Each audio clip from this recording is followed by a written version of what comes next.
9 अक्टूबर के Gurukul prep daily podcast में आपका स्वागत है।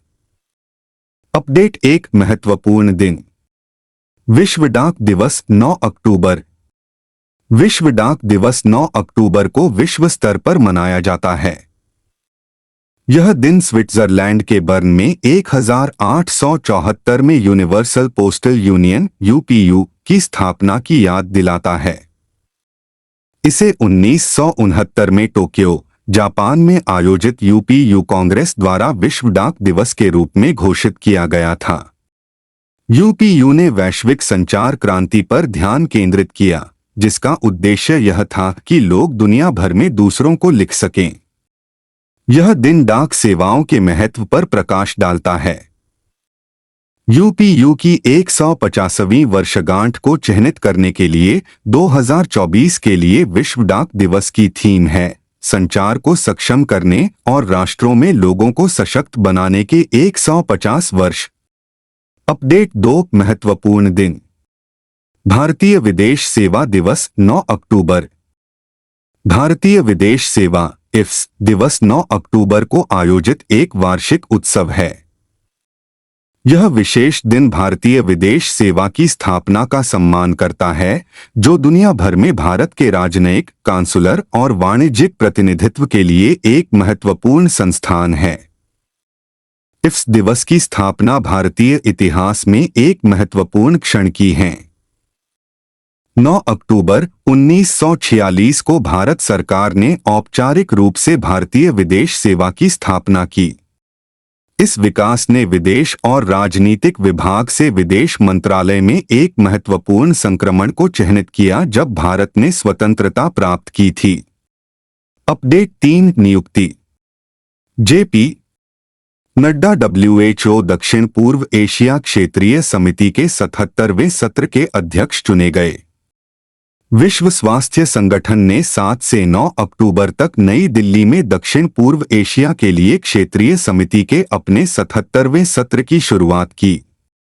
भारत के स्वास्थ्य मंत्री जेपी नड्डा को 77वें सत्र के अध्यक्ष के रूप में चुना गया है।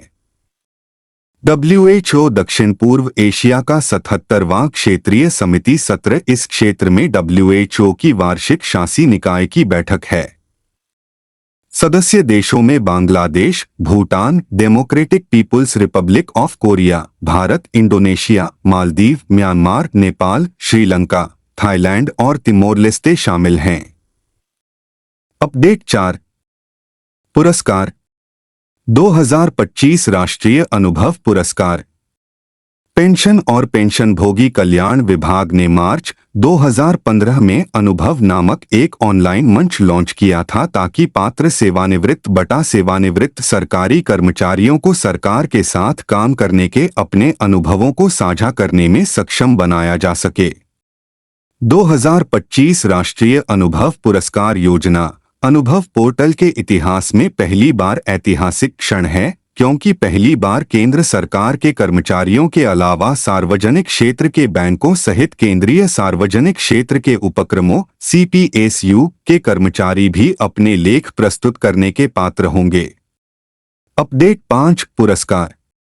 जीन विनियमन में एम्ब्रोस और रुवकुन की सफलता ने 2024 में चिकित्सा में नोबेल जीता। अमेरिकी वैज्ञानिकों विक्टर एम्ब्रोस और गैरी रुवकुन ने माइक्रो की खोज और बहुकोशिकीय जीवों के बढ़ने और जीने में इसकी महत्वपूर्ण भूमिका के लिए चिकित्सा में 2024 का नोबेल पुरस्कार जीता। उनके कार्य ने यह समझने में सहायता की कि किस प्रकार कोशिकाएं विशिष्ट बनती हैं और विभिन्न प्रकारों में विकसित होती हैं, जैसे मांसपेशी और तंत्रिका कोशिकाएं, जबकि एक व्यक्ति की सभी कोशिकाओं में बढ़ने और जीवित रहने के लिए जीन और निर्देशों का एक ही समूह होता है। एम्ब्रोस यूमास चान मेडिकल स्कूल में प्रोफेसर हैं, जबकि रुवकुन हार्वर्ड मेडिकल स्कूल में प्रोफेसर हैं और बोस्टन में मैसाचुसेट्स जनरल अस्पताल से भी संबद्ध हैं। अपडेट। 6 बैंकिंग। RBI और मालदीव मौद्रिक प्राधिकरण ने $400 मिलियन मुद्रा विनिमय समझौते पर हस्ताक्षर किए।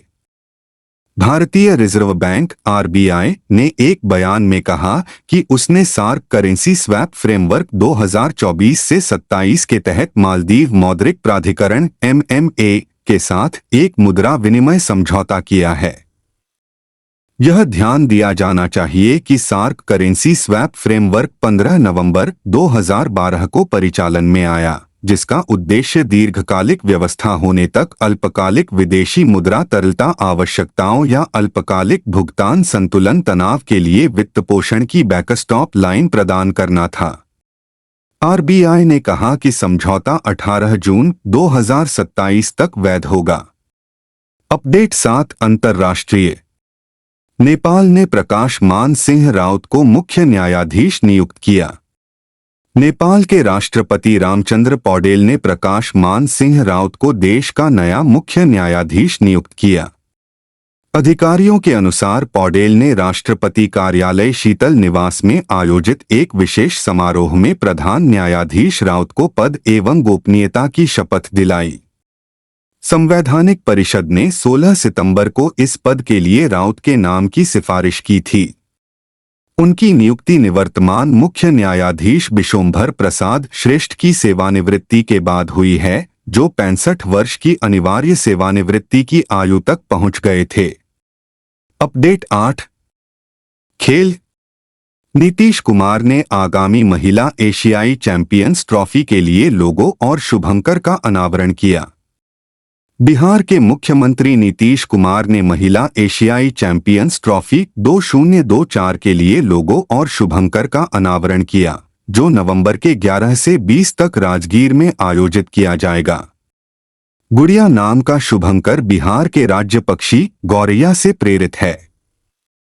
महिला एशियाई चैंपियंस ट्रॉफी 2024 हॉकी इंडिया और बिहार सरकार का एक संयुक्त आयोजन है और इसे नए विकसित राजगीर हॉकी स्टेडियम में आयोजित किया जाएगा।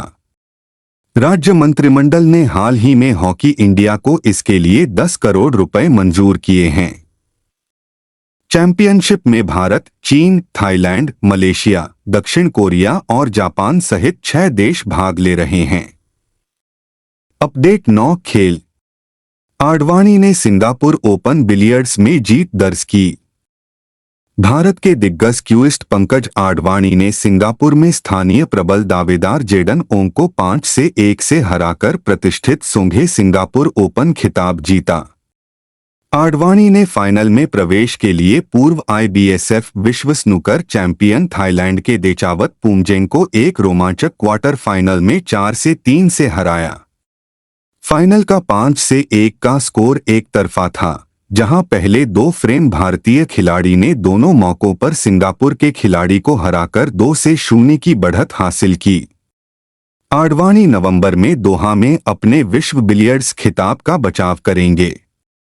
अपडेट 10 राज्य।